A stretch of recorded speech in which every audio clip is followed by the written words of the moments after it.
bonjour à tous et félicitations. Si vous êtes en vie, une vidéo sur The Green Knight, j'ai cru que je la ferais jamais celle-ci. Comme beaucoup de gens, je l'ai vu il y a un petit moment parce qu'ils ont tellement traîné à nous le sortir légalement en France que c'est vraiment du foutage de gueule total. Mais finalement, ça y est, c'est fait et je vous que sur celui-ci, je voulais attendre qu'il soit disponible légalement pour en parler. C'est un film de David Lowery, donc à qui on devait déjà l'excellent Peter et Elliot le Dragon. Si vous l'avez pas vu, c'est très chouette franchement. Pas con du tout, avec une fin assez belle et vraiment je le recommande. A Ghost Story également, et un film avec Robert Redford un peu étrange, Old Man with a Gun, et surtout le prochain que moi j'attends vraiment de pied ferme, c'est sa version de Peter Pan qui est prévue pour cette année je crois, et qui serait d'ailleurs une exclue Disney+, donc si j'ai bien compris. The Green Knight, il s'agit donc de l'adaptation très libre d'un roman de chevalerie du XIVe siècle associé aux légendes arthuriennes, c'est ce que a déclaré le réal. Alors moi j'y connais pas grand chose, puis de toute façon apparemment il a pris quand même de grandes libertés. Le pitch très rapidement, sans spoiler, c'est donc une créature qui s'appelle le Chevalier Vert et qui est appelé par un cercle de sorcières pour se rendre à la cour du roi Arthur à Noël et lancer un défi. Quiconque portera un coup contre elle, enfin contre le Chevalier Vert, devra s'aventurer dans la Chapelle Verte, donc son repère,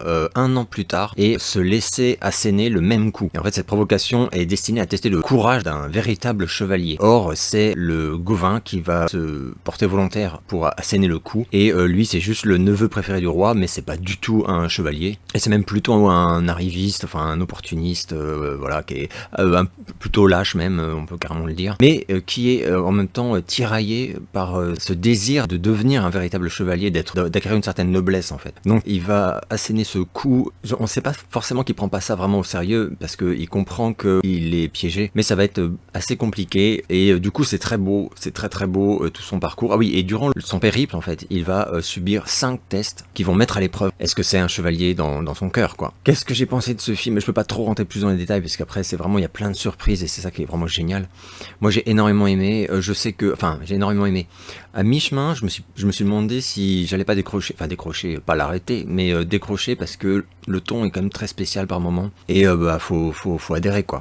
Mais c'est tellement beau, c'est tellement bien interprété, tous les acteurs et actrices sont extraordinaires, que tu es comme envoûté, enfin moi je me suis, voilà, et à la fin, là je me suis dit que j'avais vraiment vu un très beau film. Ah oui, je voulais parler de la musique également, qui est de Daniel Hart, et qui est vraiment superbe, très inspiré, mais c'est sûrement volontaire, hein, parce qu'à ce niveau-là, par les compositions de Philip Glass. Moi j'adore Philip Glass, je suis vraiment un fan ultime. Plus particulièrement d'ailleurs, ça m'a fait penser au magnifique opéra Kenaton, qu'à une époque j'écoutais en boucle tout le temps de Philip Glass. Il y a des passages de la BO du film où c'est très inspiré par cet opéra de Philip Glass, je trouve. Alors donc concernant la fin, je vais donc spoiler à mort, hein, donc je préviens, je vais faire mon décompte du mendiant, la 5, 4, 3, 2, 1 spoil. On a une première version de la rencontre avec le Chevalier Vert, où Gauvin va se comporter comme on le craignait, c'est-à-dire qu'il va fuir en lâche finalement au dernier moment, retourner chez les siens, et ça va être une catastrophe. Et à la toute fin du film, on revoit cette confrontation, mais ce coup-ci, il va se comporter en véritable chevalier